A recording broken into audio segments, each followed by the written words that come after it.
was a deep sentiment of solidarity that came out of shared experience. It wasn't that white miners would say, well, we'll organize with blacks because we have no choice. You see evidence time and again, alongside the racism, kind of a genuine fellowship.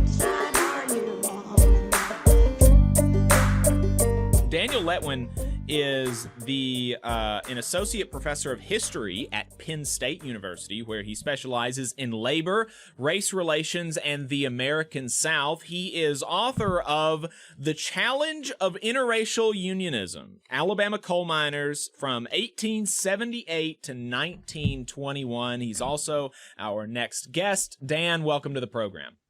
Nice to be here. Do you hear an echo? Yeah, I hear an echo. Where is that coming from? I wonder, Adam. Let's see if I can tweak that real quick. So, while we're trying to figure that out, I'll give everybody kind of a preview of this book. It's pretty kind of obvious what's going on here, the challenge of interracial unionism, Alabama coal miners. But the really interesting thing is that the coal mines in Alabama and the organization of coal miners in Alabama has always been interracial. There has never been, during this period, 100 years ago, over 100 years ago, you do not think about black and white workers coming together and organizing across race lines. And that's exactly what was happening in Alabama. I mean, really at the depth of Jim Crow.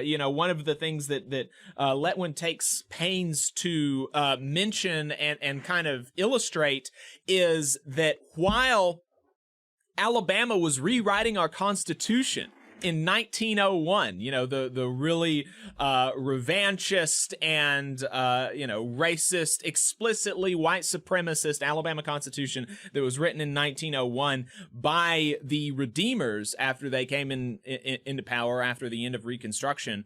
While that was happening, coal miners in Alabama with the United Mine Workers were organizing interracially, black and white coal miners together. I mean, just really a fantastic and amazing history. Not something that you would imagine going on in a place like Alabama at a time like 1901. Have we got the echo figured out? Let's try. Let's hear. Hello? Yes, I Yes. think we're fine. You hear me? I do. Thanks. Awesome. Appreciate your patience. Yes. It is an amazing story that it goes against what we would expect in the deep South, the New South of the late 19th and early 20th century. It's interesting enough that any union found such momentum and power in a bastion of anti-unionism like Alabama. But particularly fascinating, I thought, was the fact that at the height, as you say, the height or the depths of Jim Crow, you have a labor organization that submerges the color line to the extent that organizations like the Knights of Labor and eventually and especially the United Mine Workers managed to do. Right. And so, before we dive too much deeper into that, why this topic? What is it that not somebody from Alabama, right? You didn't grow up in Pennsylvania. I don't think, if I remember right, you told me that you grew up elsewhere, but it was in Alabama. So what was it about this story that, how did you find out about it? And then once you found out about it, what was it that made you want to write a book? Yeah, well, I'm not from Alabama. In fact, I'm from Los Angeles. That does not have a lot of coal mines. But I guess I came out of a family with a tradition of connection to the labor movement and to struggles for racial justice. And so I think I first heard about an interracial union, an interracial labor movement in the coal fields of Alabama. A brief reference in the classic work by C. Van Woodward, The Origins of the New South. who mentioned in a paragraph or two, as I recall, that even as the kind of the ruling classes of the New South, the great plantation owners, the industrialists, the financial interests, and the kind of bourbon Democrats that ran things, even while they were consolidating their power, there were around the South certain pockets of interracial labor mobilization. Well, in part, also the populists had an interracial dimension, but from the dock workers of New Orleans, timber workers in Louisiana and East Texas, and not least the coal fields of Alabama. You had these traditions of organizing among Black and white workers collectively. And I guess I thought I wanted to know more about that. I wanted to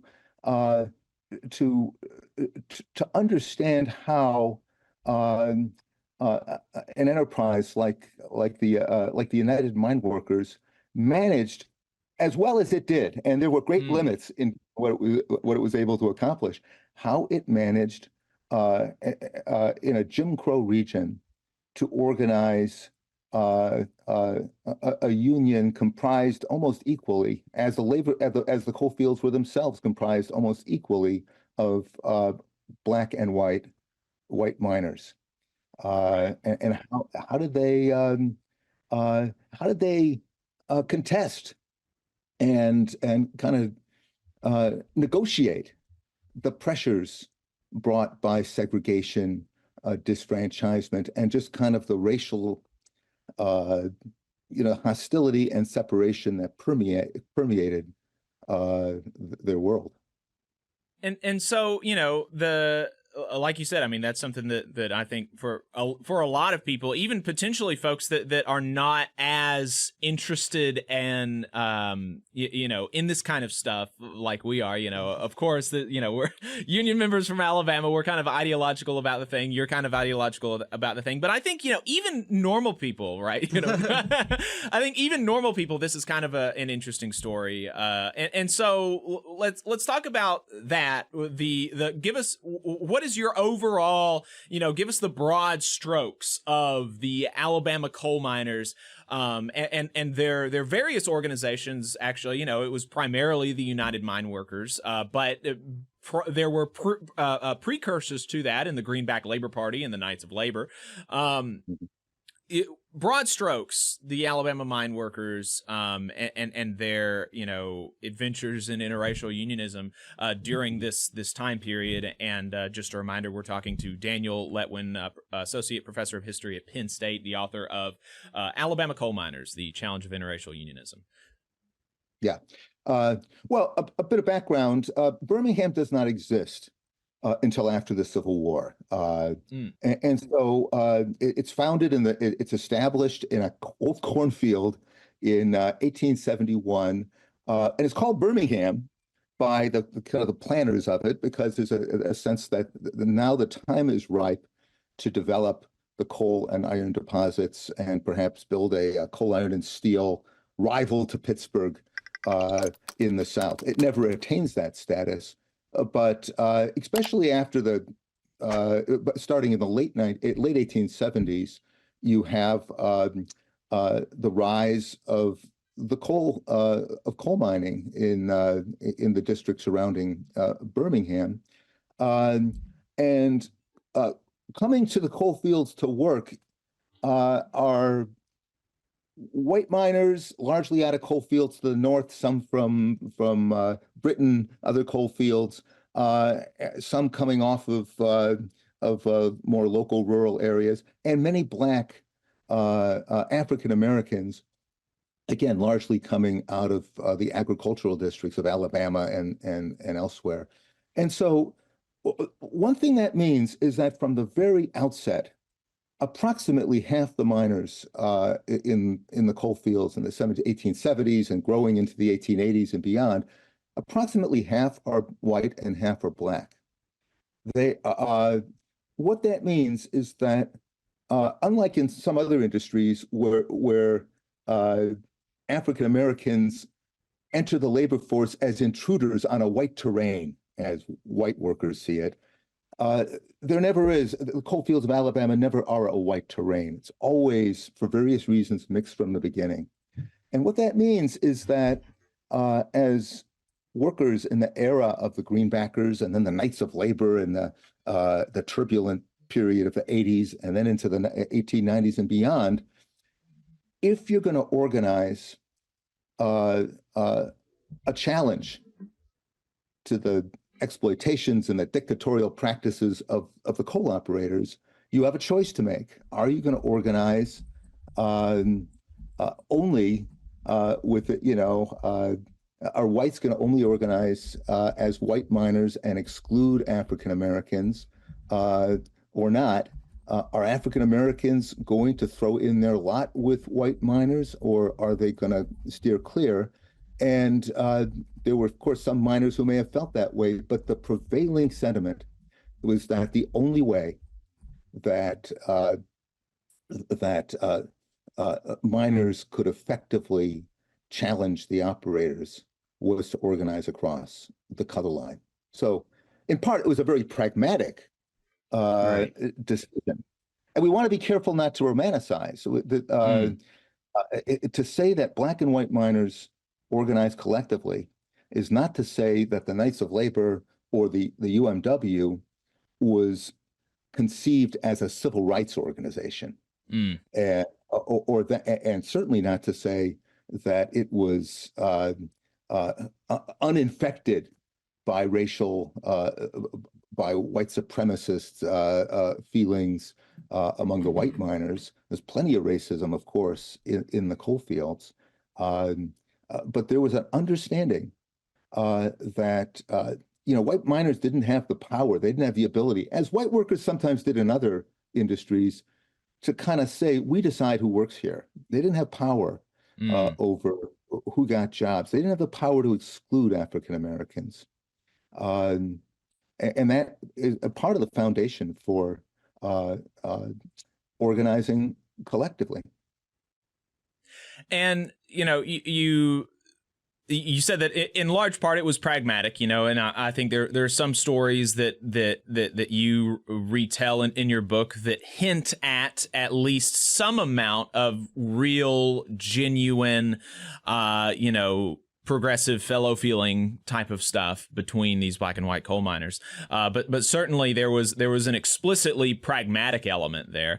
And the reason for that is that, the conditions were extremely difficult, and there was need recognized by, both the black and white miners for something to change in the coal mines of Alabama. Can you explain for us or talk to us about the conditions that miners faced in coal mines in Alabama around that time? Oh, yeah. The miners were arrayed against the miners was just a whole range of often terrible conditions. When miners didn't have a union, they were often expected to do what's called dead work. So, for instance, part of dead work was to secure the roof over the room. This is kind of pick and shovel. The days of pick and shovel mining. Miners would sometimes have to go into the woods before they came to work to find wood to prop up the roofs. When you had a union contract, then the company would generally have to do that. And miners wouldn't even be paid for the time they spent in what's called dead work, laying tracks into the rooms. They were routinely docked their pay arbitrarily, essentially what we now call wage theft, cheating at the weighing, at the point where the coal is weighed. Long hours of labor, terrible ventilation. Not to mention, of course, low pay, pressure to shop in the mining camps that were dominated by the company store, paid in scrip, where you could only be redeemed at company stores that overcharged the miners. I'm just beginning to get into the whole array of grievances, not to mention vulnerability to very low pay, uh, uh, unreliable access to work, pressure to have what was called subcontracting, which meant that miners would be expected to take on laborers, and laborers in kind of subcontract, and they would have to pay the laborers.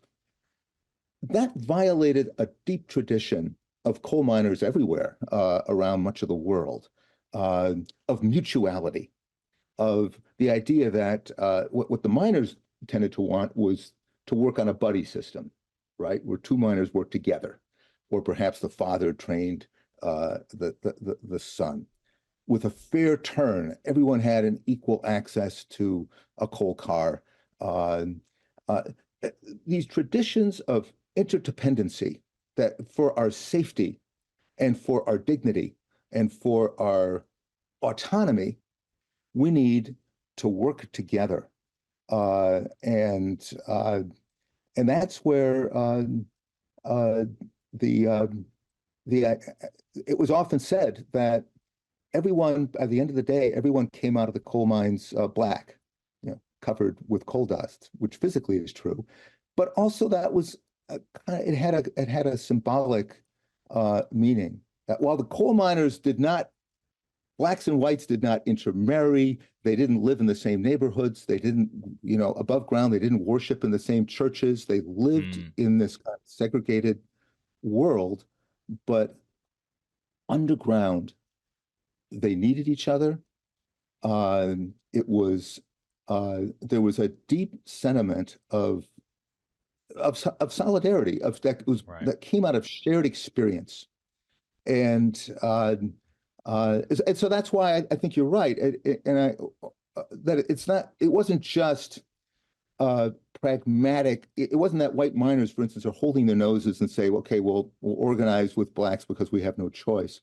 You see evidence time and again, alongside the racism that existed as well, of kind of a genuine sense of fellowship, because that comes from this common experience and identity of being coal miners.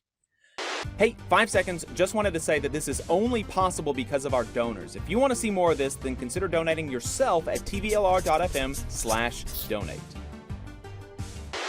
And, just to expand on the dead work, for folks who may not understand exactly what's going on there, that a lot of that dead work was really, a lot of it was tied to safety, right? And so if you are not being paid for this dead work, like securing the ceilings, making sure stuff doesn't fall, and laying down tracks and all this stuff, and you're not getting paid for it, and then on top of that, you're being paid extremely low rates for the coal that you do mine, the incentive is obvious, right? You are going to be less keen on spending time ensuring your safety. And so, the numbers from the time, they bear that out. The accidents were extremely common in the coal mines. Deaths were not unheard of. And deaths decreased whenever the workers, whether officially through a union contract or unofficially through, exercising their power in some other way, were able to get dead work either paid for or performed by company men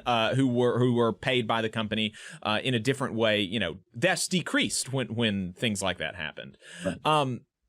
And so, you were talking about the genuine, solidarity and fellow feelings between these folks. And one of the most explicit and, I think, really beautiful instances of that was that the Birmingham Trades Council or Labor Council they decided that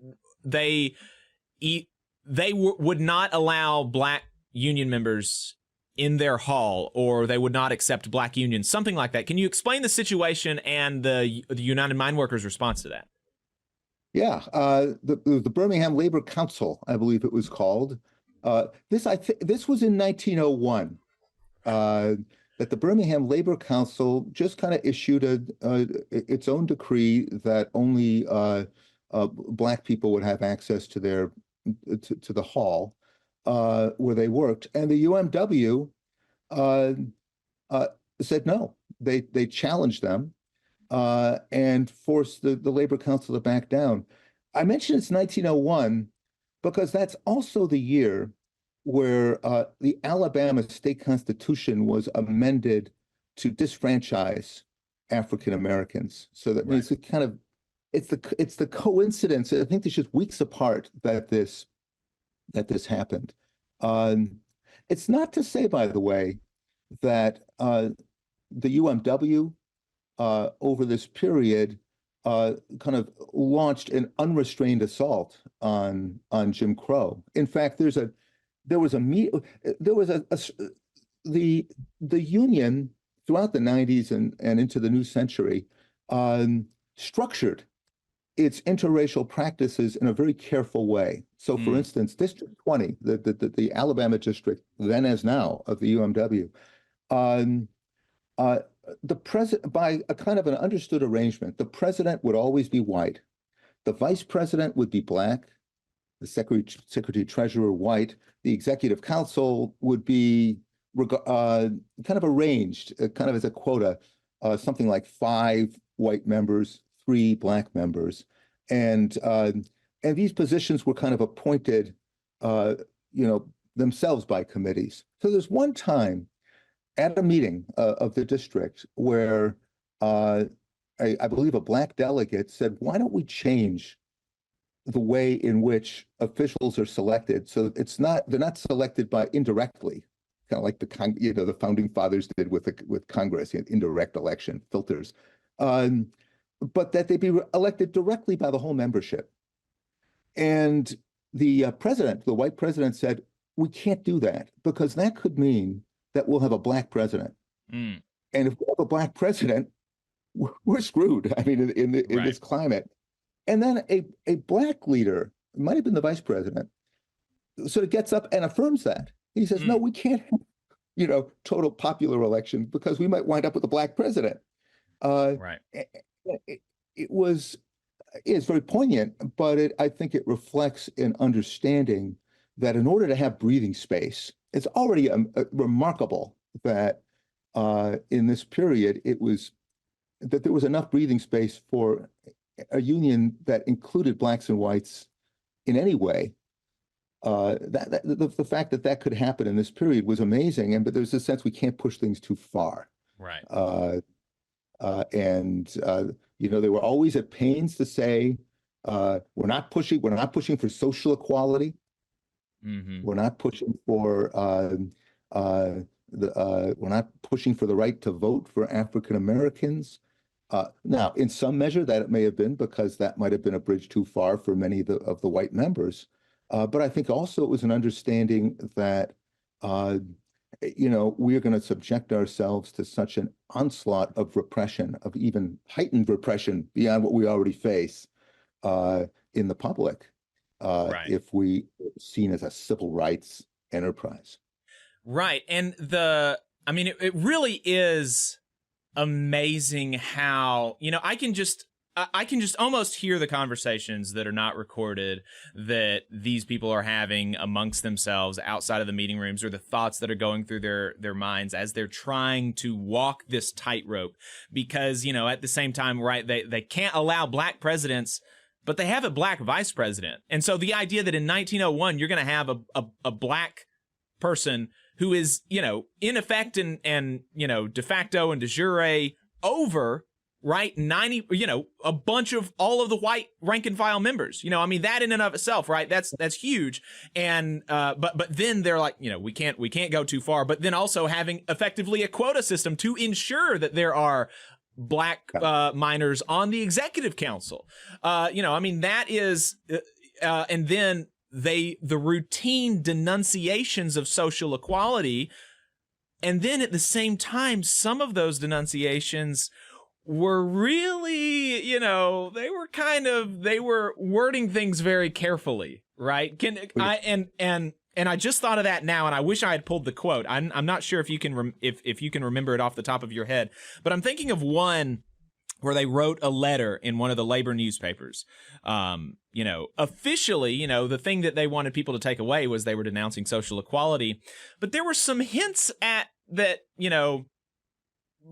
social equality, whatever you call it, it would, if we're able to do, if we have, what was it, good union wages, then all of the good things of social equality would follow. Do you remember that? What the article that I'm talking about? To be honest, I'm not sure I do exactly, but I mean, certainly what you're talking about, social equality was the kind of the big boogeyman, right? In this whole era, right? It was the kind of the nuclear option rhetorically for the segregationists that say, if you are calling for equal pay, if you're calling for the right to vote, if you're calling for interracial organization in the coal fields, that's going to be the kind of that's going to be the opening wedge to this horrible thing called social equality, which was a vague term. But what it alluded to is the idea that the social barriers between whites and blacks will fall away. And if you dug deep enough, what you often got to was this image of black men and white women and interracial sex. And you'll just have amalgamation, and the white race will disappear. And that was really potent rhetorical kind of dynamite. So the union defenders of the union would say, look, that's not what we're about. We're not for social equality. But also they tried to kind of diffuse it in a way and say, if by social equality you just mean blacks and whites are working together, what's wrong with that? But very careful to avoid this kind of to deflect that inflammatory association. But there were limits to how effectively they could deflect it. So there were a series of major strikes, kind of do or die strikes, that each get a chapter really more or less a chapter in this book. In 1894, there's a district-wide strike that is remarkable in the kind of the interracial solidarity that it shows. Even when black strikebreakers are brought in en masse to try and break the strike, it helps break the strike, but it does not. It does not undercut the cooperation among black and white unionists. And the same thing happens in a 26-month strike that begins in 1904, another district-wide strike in 1908. But by 1908, the rising tide of Jim Crow. It's the racial climate is more toxic than ever as we get into the early years of the 20th century. And when it looks like the union might be able to withstand the onslaught in 1908 of federal troops, of mass evictions from company housing, of violence brought upon them, and legal repression by the state, looks like they're still holding out. The social equality charge is unveiled, and this hysteria is promulgated by the pro-company newspapers and the governor of the state and the employers and middle class, largely black opponents of the union, and they're all talking about how what's going on in the tent colonies that miners have retreated to when they were kicked out of their company housing because they were on strike. What's going on in those tent colonies? Black men and white women in the same and that was devastating. It provided the basis for the governor eventually to send in troops and to crush the tent colonies, mass arrests. That kind of social equality charge and the race baiting was incredibly effective at times like this. It is really interesting how effective all of the forces that were arrayed against the unions were in actually defeating strikes, and yet even with the strikes defeated, they were not able to break, you know, the bonds that had been forged between these black and white coal miners and devolve their relationships into, you know, what the powers that be at the time would have really liked to see, like some sort of race riot, but within the union between the black and white coal miners. Like, you know, there's just never any incident of that happening, it seems. And yet the strikes were defeated. And so at once the story of the Alabama coal miners with the Greenbackers, with the Knights of Labor, and with the UMW is a really, you know, is heroic and inspirational and really cool to see. And then at the same time, just kind of because of the material realities of of Alabama in the late 1800s, early 1900s, the miners were ultimately defeated basically at each do or die strike. They were able to win some important concessions at various times, and maybe you can talk to us about those. But they were ultimately, defeated. Yeah, they were up against formidable forces in this era.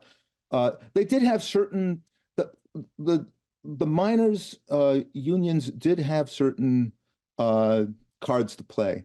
So, for instance, they often got popular support on the issue of convict labor. Mm. Yeah, I was going to ask you about that. I'm so glad you brought that up. From the outset of it's a classic kind of New South neo-slavery. You steal especially it was predominantly black African Americans who were funneled into the convict labor system, although there were some whites as well. You steal a chicken, you get drunk, and rather than just land up in jail for the night or two, you might be sentenced to work as a convict at a coal mine for 3 years. You can imagine this was hideous conditions for the convicts, and this by the way continued in Alabama until the 1920s. But it was also one of the major grievances of the coal miners, and in part that's because it was a degradation of their dignity as coal miners that they're forced to work, either alongside, but more often, in mines next to mines where convicts were deployed. It undercut their own leverage, of course. It's one of the ways, it was one of the factors that was on the working for the operators, that when the miners went on strike, they could just ratchet up their or round up more convicts, and that was a very a very controllable form of scab labor. But the convict labor system was very unpopular, not just among the miners, but local farmers, shopkeepers, many of the other workers in other industries, middle classes. In part, it shocked the conscience of many. So always a major issue in this period was the call for the abolition of convict labor, and that garnered a lot of support. The other card I think that really worked for the miners was, it sounds rhetorical, but I think it's really true, just the deep, kind of the wellsprings of solidarity that just were rooted in common experience and common grievances. And the fact that, often these are skilled miners, they have leverage that comes from their skill and experience and their impulses to organize collectively. But what they're up against, the ready access to scabs or blacklegs, as strikebreakers were called, convict labor. It's the classic kind of Gilded Age, or kind of back in the day of this period. The deputy sheriffs from county to in the various counties, the state troops sent in, the courts prepared to enjoin labor activity. Of course, we know from Warrior Met, some of these might seem all too chillingly familiar. Right. But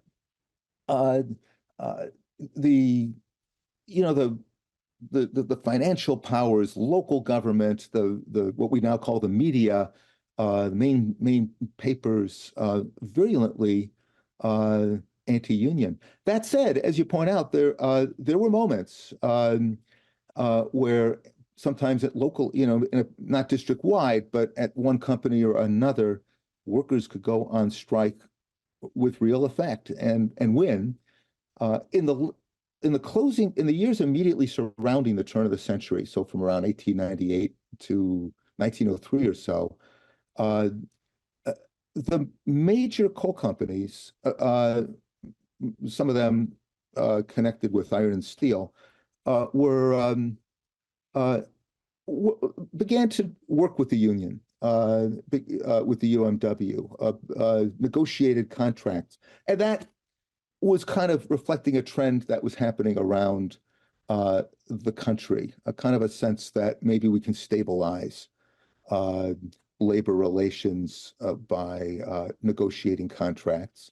And while that was happening, I wouldn't call it a golden age, but it was a moment where pay, you know, the kind of pushing back on dead work, hours of labor, on a number of issues, you know, and just simply the right to organize and have a kind of a mechanism for you know, sorting out grievances and so forth.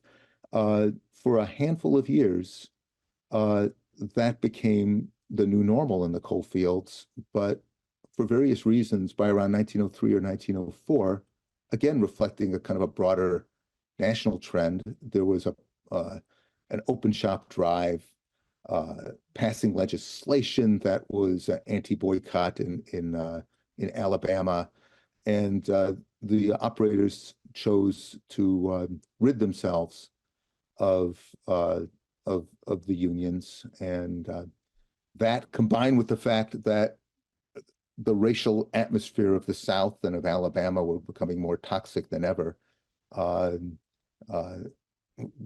meant that unionism would be crushed in 1908, and it wouldn't revive again until a decade later with the coming of World War I.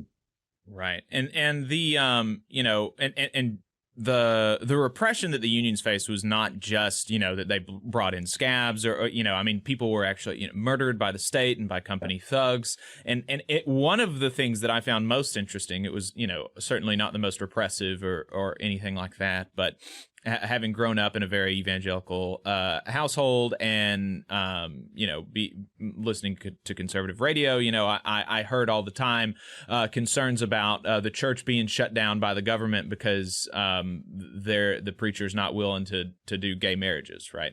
And while that's never happened. You know, that's yet to happen. The state of Alabama actually shut down churches because they supported the striking coal miners, interestingly enough, in the early 1900s. And so, you know, that I thought that was one, you know, something that stood out to me among all of the other stuff, you know, like I said, murders and all this by the state and company thugs. As we wrap up, could you, you know, I'm interested in how you see the connection between the history of Alabama's coal miners and the state of labor in Alabama today. You know, you alluded to the Warrior Met strike that just ended. You know, I think you know, in failure, I don't think it's controversial to say. And you know, the really valiant effort that they put up there. The UAW campaign that is really going to be, you know, in many ways centered in Alabama. They're targeting non-union and electric car makers across the country, but Alabama has more than any other single state. And you know, the propaganda that's going around around the UAW campaign, you know, it reminded me a lot of some of the propaganda that was going around in opposition to the UMW campaigns in the early 1900s. So yeah, as we close out, I'm just interested in what you see as the connecting threads between these two periods of Alabama history. Right. Well, I mean, to begin with, there's obviously differences. That Warrior miners didn't have to think about convict labor to undermine them. You didn't have state troops with Gatling guns coming through. There's obvious differences, but consider there were times when the labor conflicts in the late 19th, early 20th century would come when miners, when the union said, look, we made concessions, we took wage cuts when times were hard. Why are you reneging on your obligation to share the benefits when times get better? Well, does that sound familiar with Warrior Met? The violence brought upon workers on the picket lines, the habitual harassment, and at times, literal, really coarse and devastating violence at Warrior Met would look all too familiar to what workers encountered in the coal fields 120, 130, 140 years ago. I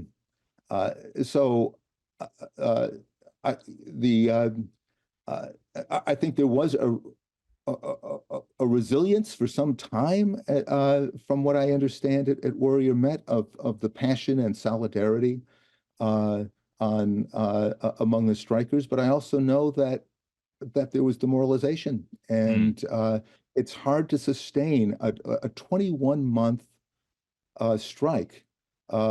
Whatever support may have come from the organization, the national organization, it's very hard to sustain, and I think that would also be a grim reality that's familiar, would be familiar to veterans of the earlier struggles. But I think if one were to fall asleep in the early 20th century, a UMW activist from Alabama, and to wake up in the early 2020s and see the Warrior Met strike, there'd be, I think, a real an affirmation, that the spirit of unionism and the often terrible forces that they're up against, they both remain very alive today. Professor Daniel Letwin, Associate Professor of History at Penn State, author of Alabama Coal Miners, 1878 to 1921, The Challenge of Interracial Unionism. Buy it. Highly recommend it. You can go to Red Emma's, a worker-owned bookstore, online and buy it there, or Powell's, which is a union bookstore. And if you use the union's affiliate link, 7.5% of your purchase will go to their strike fund. So you can buy it at either of those places. Daniel Letwin, really appreciate your time. Really enjoyed the conversation. It's a pleasure. Thank you. Yeah, thanks, brother. You just saw a clip from the Valley Labor Report. We are live every Saturday morning from 9:30 a.m. till 12:30 p.m. And we pride ourselves on keeping all of our content free to everybody so that we can talk to as many working folks as possible. If you support the work that we're doing, you think that it's important, you think that it's good, then consider making a monthly contribution to the project, and you can do that on our website, tvlr.fm.